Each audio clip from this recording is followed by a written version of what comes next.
साथियों, किसी भी इलेक्ट्रिकल सर्किट को समझने के लिए एक बहुत इम्पॉर्टेंट चीज़ क्या होती है कि हमें सबसे पहले इस चीज़ को समझ जाना चाहिए कि हम हर बड़ी चीज़ को कंट्रोल करने के लिए छोटी छोटी चीज़ों का यूज़ करते हैं।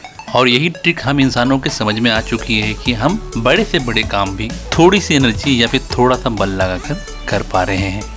आप 4 कदम चलकर जितनी दूरी तय नहीं कर सकते हो, वही 4 कदम जब आप साइकिल में पैडल मारते हो तो आपकी साइकिल कई मीटर तक दूर चली जाती है।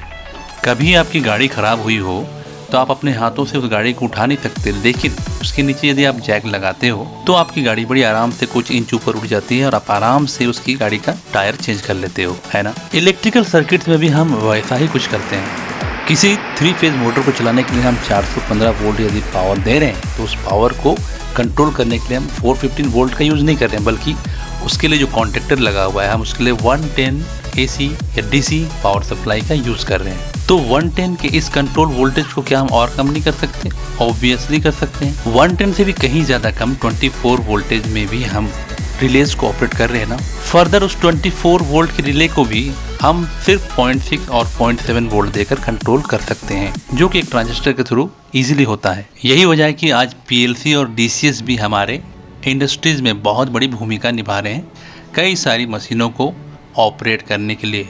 आपको जैसा लॉजिक चाहिए किसी मशीन को चलाने के लिए, वो सारा लॉजिक हम इस DCS या फिर PLC में प्रोग्राम कर सकते हैं। और ये प्रोग्रामिंग भी बहुत ही ज़्यादा कॉम्प्लिकेटेड नहीं है, बल्कि ये बहुत ही ईजीली आप समझ सकते हो। थोड़ी देर के लिए आप मानो कि आप एक नया मोबाइल लेने जा रहे हैं और आपको पता नहीं कि वो नया मोबाइल कैसा है। आप सोचते हैं कि मैं अपने 5 दोस्तों से पूछूंगा, यदि 5 ने कहा कि हाँ अच्छा है तो मैं ले लूँगा, और अगर एक ने भी कहा कि अच्छा नहीं है तो मैं नहीं लूँगा। और यही तो है एंड गेट, जहाँ पे सारे इनपुट्स यदि हाई हो तो ही आउटपुट हाई होता है। तो इसी तरह के गेट लॉजिक्स हमारे इलेक्ट्रॉनिक सर्किट में भी बहुत ज़्यादा यूज होते हैं। DCS में बैठा हुआ ऑपरेटर जब किसी ड्राइव को कमांड देता है तो उसका वो आउटपुट कमांड तभी ट्रिगर होता है जब सारे कंडीशंस फुलफिल हो रहे हों। आप सिंपल से इस ड्यूअल सर्किट को देखिए।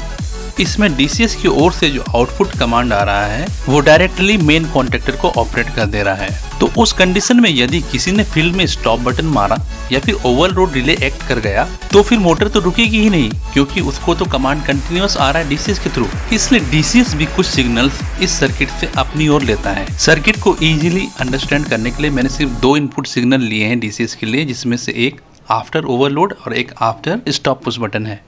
और इन 2 सिग्नल्स में से 110 वोल्ट DCS के मास्टरिंग कैबिनेट में जाता है और इनके थ्रू जो रिले ऑपरेट होते हैं बहुत ही छोटा सा वोल्टेज DCS के ब्रेन यानी माइक्रो प्रोसेसर तक पहुंचाया जाता है। और DCS अपने गेट लॉजिक के थ्रू ये आसानी से समझ जाता है कि फील्ड में मेरा स्टॉप बटन ओके है या नहीं, या फिर ओवरलोड रिले हेल्दी है या नहीं। अब सारे लॉजिक यदि एक्यूरेट फुलफिल हो रहे हैं तो ऑपरेटर के कमांड देने के बाद जो आउटपुट DCS से निकलता है ये एक छोटा सा ही मिलीवोल्ट होता है, मगर उस वोल्टेज के थ्रू कुछ रिलेज को ऑपरेट कराकर 110 वोल्ट MCC के मास्टरिंग बॉक्स तक पहुंचाया जाता है, जिसके थ्रू मेन कॉन्टेक्टर एनर्जाइज होता है। तो साथियों, इस वीडियो को पोस्ट करने का मेरा मकसद सिर्फ यही था कि आप लोग आसानी से DCS और PLC को समझ सकें कि इलेक्ट्रिकल सर्किट्स में ऑटोमेशन कैसे फंक्शन करता है DCS और PLC के थ्रू। तो एज एन इलेक्ट्रिकल इंजीनियर या फिर टेक्नीशियन, एटलीस्ट आपको सारे इनपुट हमारे DCS तक अवेलेबल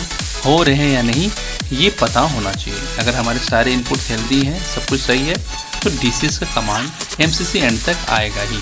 और DCS के एंड से आउटपुट निकल कर यदि MCC एंड तक आ रहा है, उसके बाद भी ड्राइव स्टार्ट नहीं हो रही है, कॉन्टेक्टर एनर्जाइज नहीं हो रहा है, दैट मीन्स मॉड्यूल यानी फीडर के अंदर कुछ प्रॉब्लम है। तो साथियों, इस तरह से इलेक्ट्रिकल सर्किट्स के फॉल्ट को हम एनालिसिस करते हैं, उसके फॉल्ट को फाइंड करते हैं, उसके बाद अकॉर्डिंगली हम उसको सॉल्व करते हैं। तो साथियों, इस तरह से हम इलेक्ट्रिकल सर्किट्स को सॉल्व करते हैं। अभी तक आपने जो भी पढ़ा है DOL, RDOL, स्टार डेल्टा, सारी चीज़ें सही हैं, लेकिन जब उसमें ऑटोमेशन ऐड होता है उस वक्त उसका सर्किट समझना थोड़ा सा कॉम्प्लिकेटेड होता है। तो यदि ये सारी चीज़ें क्लियर है आपको, तो आप किसी भी ड्राइंग को देखकर आप समझ सकते हैं कि यहाँ पे मेरा लॉजिक क्या है और ये ड्राइंग मुझे समझना कैसे है। तो साथियों, जैसे कि आप जान चुके हैं कि इलेक्ट्रिकल सर्किट्स को समझना बहुत इंपॉर्टेंट है किसी भी इलेक्ट्रिकल इंजीनियर, टेक्नीशियन, फ्रेशर या फिर स्टूडेंट के लिए। तो नीचे दिए गए लिंक पर जाकर आज ही अपनी मेल ID रजिस्टर करें और थ्योरी के साथ साथ अपने प्रैक्टिकल स्किल को भी स्ट्रॉन्ग करें। Bye, take care, keep learning.